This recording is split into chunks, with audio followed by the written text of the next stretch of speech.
Good day, ladies and gentlemen. I am Bonsard of Radio Retro Future, and as always, Enwin is with me for this video. This is gonna be a weird one. It's been a while since I uploaded anything, and it has to do with I've been very busy with a role-playing game, Nightwatch. More on that later. And I've also been dealing with a throat infection from which I'm still recovering.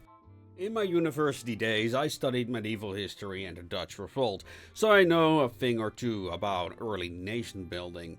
When talking to writers about their kingdoms, I tend to ask them questions about what gives their kings mandates to rule and what is their primary currency. I don't mean currency in the way of money, I mean in the way of how do they incentivize people to accept their leadership. Here's what I often get stuck on. Fantasy writers frequently treat medieval-inspired kingdoms as if they were modern states, and their inhabitants as culturally liberal, especially in romanticized settings. In many such cases, medieval elements are just an aesthetic. This approach, in my view, lacks authenticity, not just historically, but also because of how the characters feel like they're playing a LARP with anime powers. What I'm often wonder is, how do fantasy kingdoms differ from their historical counterparts?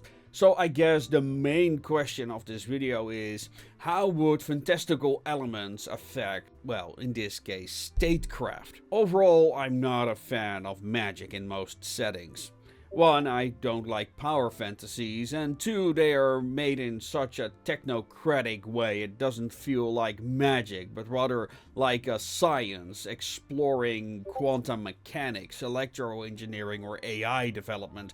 We don't know exactly how it works, but we know enough to make it do things for our benefit.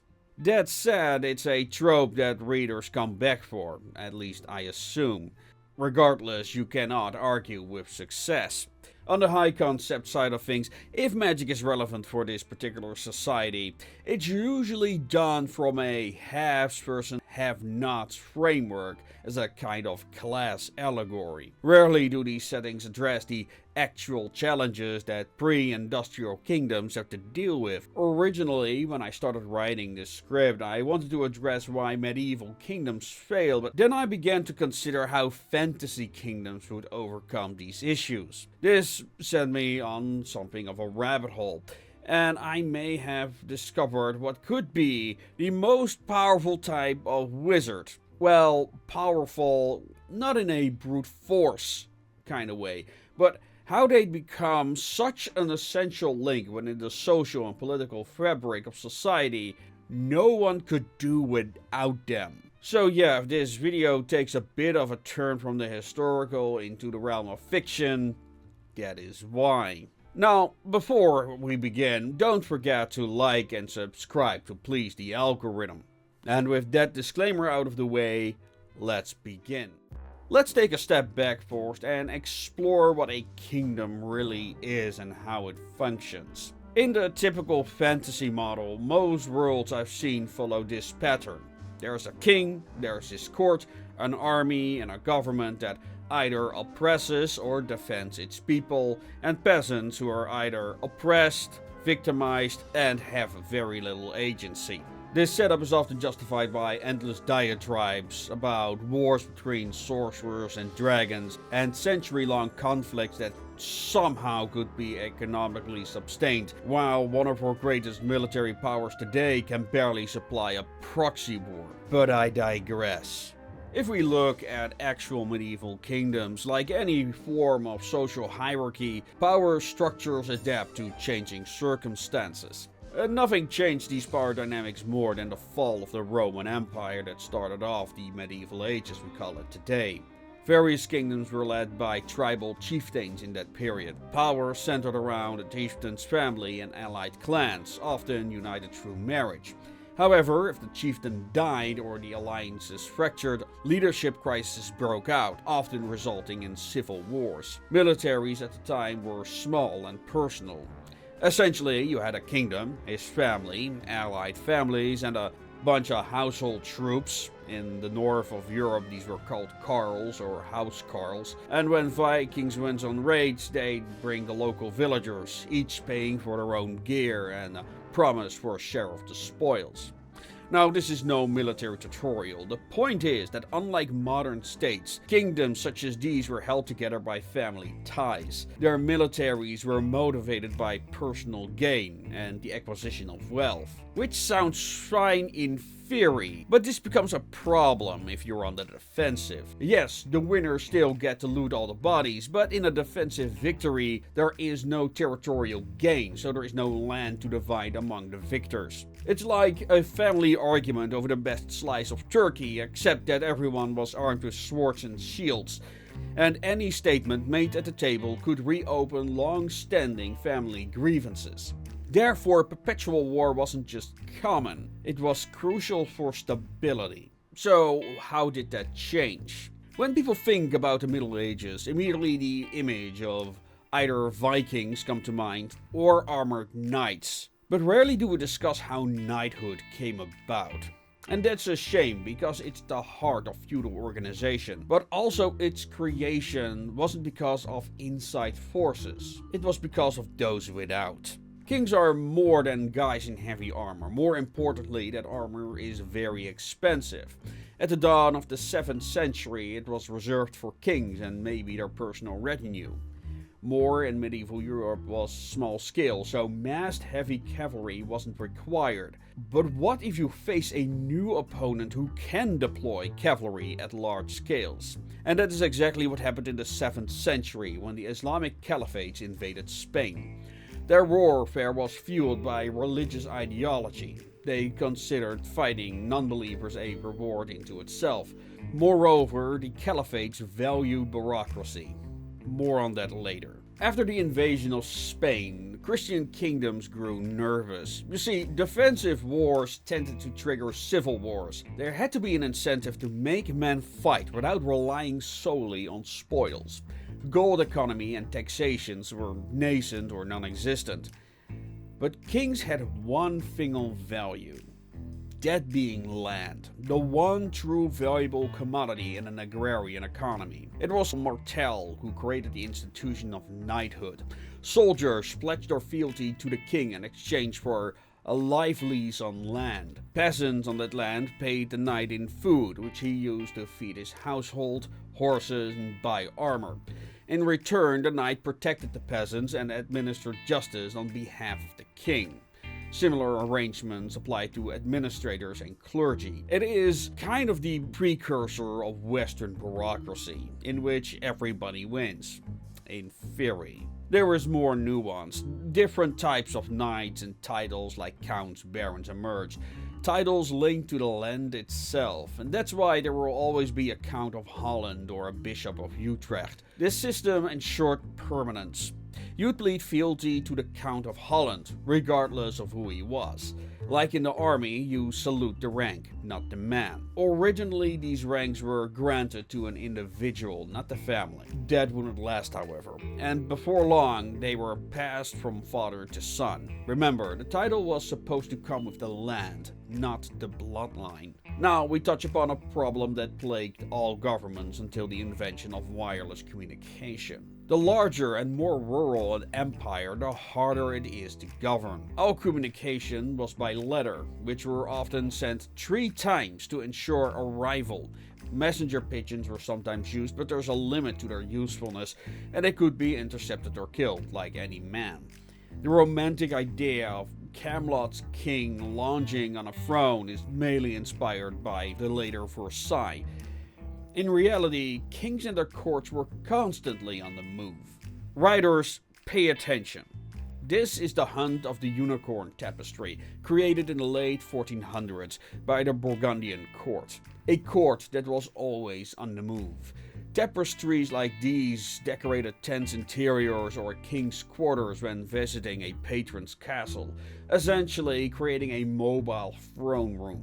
Like the famous 70-long-meter Bayeux tapestry, these works portrayed myths, historical legends relevant to the ruling house. Not all were meant for transport, however, but they served as a very powerful propaganda tool. Rocks like these should be present whenever you describe a king's courtroom, because these portray what this king is all about. Be it a humble servant of whatever god they worship, a romantic comparing himself to past rulers, or a powerful warlord who has his victories always on display. These are not just beautiful, they are, again, a very powerful tool of propaganda. Mobile courts weren't just for sightseeing, however. First coins were scarce up to the 14th century, and you can't eat money. The royal court would therefore move from estate to estate, consuming the king's share of produce and then move on to the next estate. Second, the king handled local disputes and governance wherever they stayed. But what if you live on the periphery? Not only is the king far away at the best of times, you have to imagine these grand tours were often interrupted by military campaigns, tournaments, and other social events. Hence, when the barbarians were at the gate, local officials often had to solve these problems themselves. Then one has to ask themselves, what is the point of a king when he's never there when you need him? Another problem is that kings grow older. Pitching a tent every day is one thing when you are 20, but by their 40s these men were often worn out. It's a persistent complaint by contemporary chroniclers that men like Charlemagne and Napoleon simply lost the drive and energy to rule. Often they tried to have their vassals come to their palaces instead, but their vassals had their own estates to manage, so one cannot But these vassals still have to protect their own estates, so one can imagine they were not willing to go over to God knows what capital to please some king and pay taxes. Some would just stop paying taxes altogether. Then Charlemagne had a bright idea to divide his kingdom among his 3 sons. Now, it makes sense from a control standpoint. Without wireless communication, it makes sense to make one's empire smaller rather than larger to make it more controllable. And this should have prevented the war among the brothers. Should have. But that isn't what happened, and the French and Germans hated each other ever since. This split is also the reason why the Netherlands exist. The Low Countries were part of the Frankish Empire. But after Charlemagne's death, it went to the new Holy Roman Empire, ruled by one of his sons. Over time, the Dutch realized they didn't really need an emperor. Not only was the emperor far away and very busy with being religious, the Low Countries was one of the most prosperous regions due to its river deltas and fertile soil. Its cities were wealthy enough to erect their own walls, and if the emperor complained, well, the Dutch controlled their access to the sea. That brings us to another reason this feudal system didn't work as intended. Areas are not made equal. Some areas are rural with low populations and few resources, and others have dense populations with river access. What resources they can't produce themselves, they can get from anywhere else. This wealth would also attract raiders like Vikings. A central administration can do little against said marauders, hence the population were eager to support the local rulers who could. This is also the reason why titles like barons and counts became hereditary. If the emperor had to appoint anyone, it would take months before a successor could arrive and might not even speak the locals' language. So every problem in the medieval times can basically be traced back to physical distance and communication. And what do you do about disobedient vassals, especially if those vassals are also the ones who supply your army? This is a recurring theme in books like Game of Thrones as well. It doesn't mean kings were not looking for solutions. It became obvious to kings they could not rely on the nobility. They had their own allegiances, ambitions, and personal vendettas with other vassals. By the 14th century, France in particular made great strides in creating a civil administration, separated from the nobility. Regardless of who would be in charge, the administration would handle the day-to-day operations of the kingdoms, like its finances and even diplomacy, spies, etc. They became an increasing threat to the nobility. But for the king, they were useful, because you can fire a clerk at any time, and you can control them at any time. For the same reason, the state relied more and more on mercenaries and city militias. This is also stimulated by the money economy. Knights eventually would get the choice: serve the king in person or pay taxes. This meant that knights didn't have to go on campaign and their peasants could keep working on the fields. That didn't mean knights vanished overnight. Plenty remained professional soldiers with loads of experience. Many city militias made it part of their arrangement with the king that knights would be leading their contingents into battle.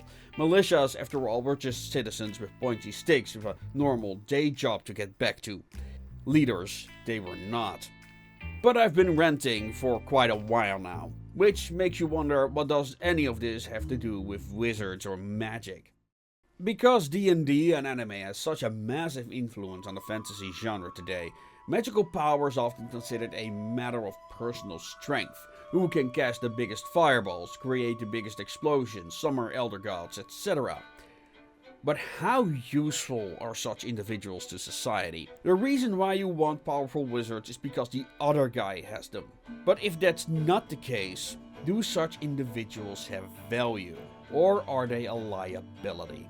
Considering our own history with private military forces like the 15th century Condottieri in Italy, wizards would probably be extorting money from communities all the time. So, what would be a more sociable, acceptable sort of wizard? One you would like to have around at all times. If I would ever get the idea to write a fantasy setting, it would have a wizard guild solely dedicated to wireless communication. Wireless communication comes up occasionally in fantasy, that being when the plot requires it. But it's such an obvious problem for any medieval pre-industrial setting to have, I'm surprised I never came across such settings before.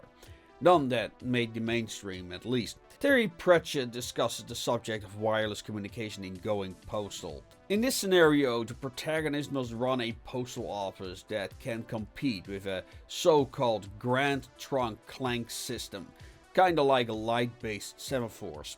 Of course, magic works very differently in this world than in D&D, which has kind of become the benchmark as far as fantasy settings are concerned. The only telecom wizards I'm aware of are from Battletech, a sci-fi setting.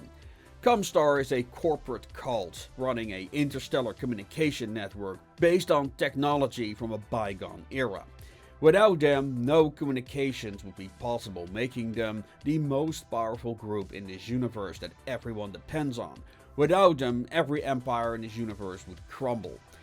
The only thing that stops them from being the main bad guy is their ideology, which dictates that they are to serve the greater good of the inner sphere. Of course, who dictates the greater good? Comstar. These space wizards are a meme in the Battletech community. Even those with a passing interest in big stumpy robots knew who they are, and yet I never seen a fantasy equivalent. Kings, city councils, merchants, patricians, everyone would depend on, let's call them, WizardCom. Of course, WizardCom will ensure they have a monopoly. The big question is, can they create a monopoly on a global scale? If yes, how? If no, why not? To establish this magical communication system, we need a transmitter and a receiver, meaning that every city needs similar installations, assuming special devices are required. Taking that into account, WizardCom is the origin of this technology. It's not hard to imagine it spreading quickly through certain regions. When it comes to politics and military matters, it becomes a matter of those that have and have not. Think about it. Two kingdoms are at war. One needs a week to mobilize its cities. The other can do so in a few hours. I wonder who has the advantage in that situation. Assuming they can communicate wirelessly on the move, armies will also have similar advantages over each other. Consider this. Napoleon might have won Waterloo if only they had walkie-talkies. Ergo, everyone wants to have this wireless system yesterday.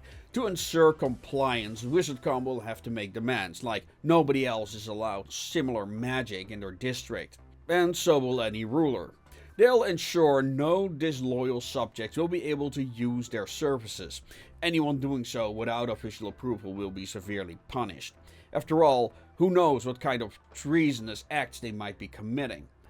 This guild will likely keep meticulous records of every message being sent for both legal and other reasons. How far will that expenditure go, and how will they organize all this? Very likely it will become something like the Knights Templar or the monastic Cistercians. Both are religious orders with estates over vast areas and even overseas. Despite the wizard LARP, the concept of Battletech's Comstar is not as far stretched as it seems. In fact, like Comstar, WizardCom might control finances as well. Not only do they become the de facto bank, all financial records are in their archives. They'll probably get swarmed by lawyers on a daily basis, going over agreements, contracts, and whatever else. They're kinda colleagues that way after all. For obvious reasons, there would be a service for a citizen that is private and a service for business that can be accessed by lawyers, regulators, etc. Assuming something like that will deploy naturally in a wireless era. I don't know enough about stock markets to explain how that would work, but I don't think there is a zero chance this wireless network might trigger a kind of proto-capitalistic system. Certainly, they'll try to develop a system of wireless wealth transfer, with or without paper money. This brings us to another type of wizard, the computer wizard. Yes, a computer used to be a job title, not a machine. Of course, they don't need to be magically inclined per se, but there are going to be wizards who will love spreadsheets over fireballs. If they use intelligence buffs to create golems or raise the undead for this end is not that relevant yet. But that brings us to the following. If the situation is the synthesis, what is the antithesis? The counter-reaction to a guild with a monopoly on communications and possibly wealth transfer. Obviously there will be conservative forces, be it religious, ideological, or those who have something to lose from this new status quo. Usually such forces will lose out due to economic necessity. Then there are the social rebels gaining the system for the lols. Punks, essentially. And then there are the less scrupulous elements, like spies, criminals, pirates and brigands, who will try to use alternative networks, or at least try to intercept the messages or rob valuable information about boat shipments or any other type of couriers. But that brings up the question, will this system use something akin to analog or digital signals? Now, I'm no expert, but in the first situation I imagine anyone could just listen in, as long as they have a receiver of some kind, of course, or the magical equivalent of that. Analog is a liability. However, AM transmissions do have some interesting quirks, like submitting harmful frequencies that can actually cause physical harm, or transmit signals you can feel through your teeth fillings. Just by wearing a metal helmet you could hear music playing. Due to the fact anyone could receive them, secret services will have to be creative with how they submit said messages to their agents in the fields. In our timeline, this resulted in the so-called number stations, which are in fact the inspiration for one of the first short stories I wrote for my own book series, The Association of Ishtar. And you can imagine there are many potentials for strange and maybe horrific stories there. Speaking of which, in fact I'm preparing a new Kickstarter for the Casket Girls, Engines of the Damned. The pre-launch page is already up and I would greatly appreciate a follow. Yes, our TTRPG Nightwatch is coming. Hopefully I can start distribution in December. And with that out of the way, let's continue. So what if our signals aren't analog but digital? Well, it would be a lot more complex. We're talking about compatibility issues of both hardware and software, like programming languages or rather mathematical methods compatible with one another or not, like runes versus hieroglyphs, just to name an example. Maybe both systems exist, but one is just considered outdated, vulnerable to detection and probably illegal. I didn't even want to mention the possibilities of WizardsCom's Repo Squad, not only making sure you pay your bill, but also tracking down any offenders. But what about creating technological alternatives in the same setting? Well, they're wizards. They'll crumple up the laws of physics into a ball and shove that thing up a place where the sun don't shine. So what you're left with is delinquent telecom wizards gaining access to the system from the inside, or some group who, through espionage, stolen spellbooks, etc., somehow gained knowledge of the system's inner workings, allowing them to use it and avoid detection. They may have the magical equivalent of a VPN or some other means to spoof magical signals. Why does it feel like I'm writing a cyberpunk script for the 1990s? Now, in this scenario, there's still plenty of room to fill in the blanks. I don't even touch upon the political and social consequences of such a situation. Will there be magical radio stations with pop singers and pundits? Will it lead to an actual pop culture enjoyed by rich and poor alike? But it would create a massive revolution regardless. Hell, I might try to write a short story about a setting like this, if I were ever want to try my hand on fantasy again. So yeah, let me know what you think. With that, thank you for watching, if you still are. I know it has been a while and I hope to increase my video output again. You can help me afford a video editor by supporting me on places like Ream or Patreon. Links are below, and please do not forget to follow the Kickstarter. And as always, make things your way. Good night.